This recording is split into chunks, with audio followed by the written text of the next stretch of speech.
Kalian pernah nggak sih lagi scrolling terus baca komen dari temen yang kalian kenal dan langsung mikir, tunggu, kok orangnya beda banget ya sama aslinya? Nah, kalau pernah, kalian nggak sendirian.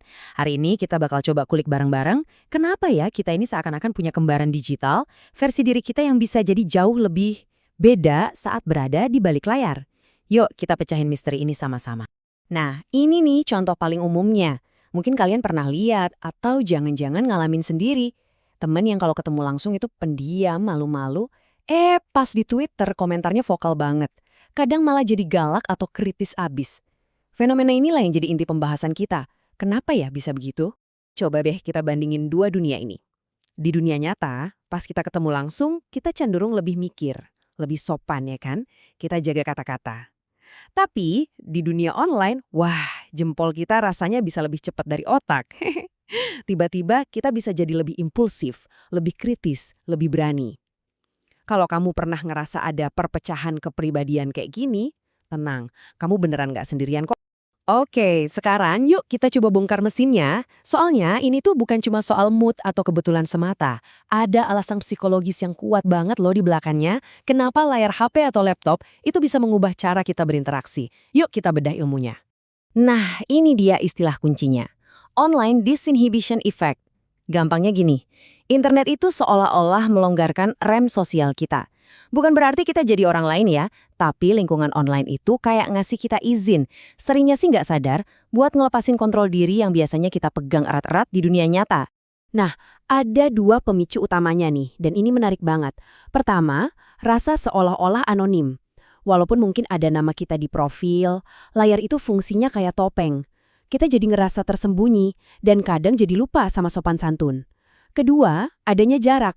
Kita kan nggak bisa lihat muka kaget atau sedih orang yang kita ajak ngomong. Jadinya, kata-kata kita itu kayak anak panah yang ditembakin ke dalam gelap. Kita nggak lihat langsung dampaknya gimana. Terus, hasilnya gimana? Internet itu jadi kayak kaca pembesar buat emosi kita.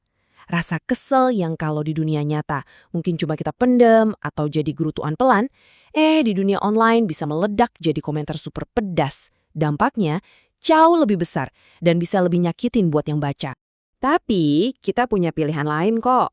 Daripada pakai kaca pembesar, kita bisa pasang peredam atau filter di dalam diri kita.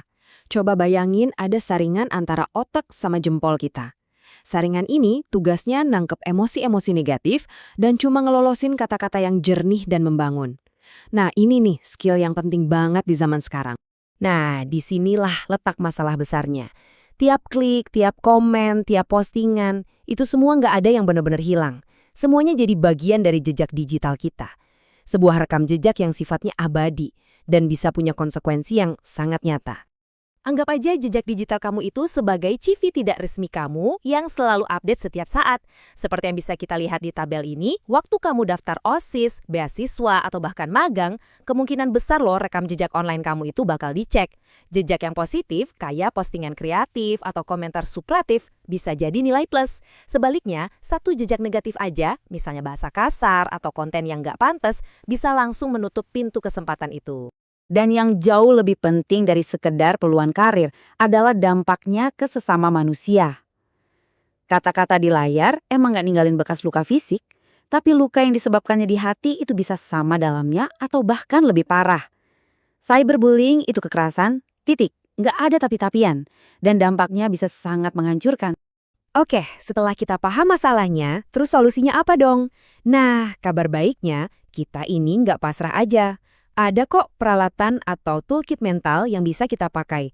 Bukan cuma buat bertahan, tapi juga buat jadi warga digital yang lebih cerdas dan berempati. Yuk kita buka kotak peralatannya. Ini dia alat yang pertama dan yang paling kuat, empati. Anggap aja ini superpower nomor satu kamu di dunia online.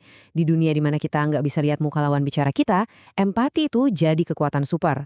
Kemampuan buat berhenti sebentar dan bertanya ke diri sendiri, kira-kira gimana ya perasaan orang lain kalau baca tulisanku ini? Coba kita pakai analogi lampu lalu lintas digital ya.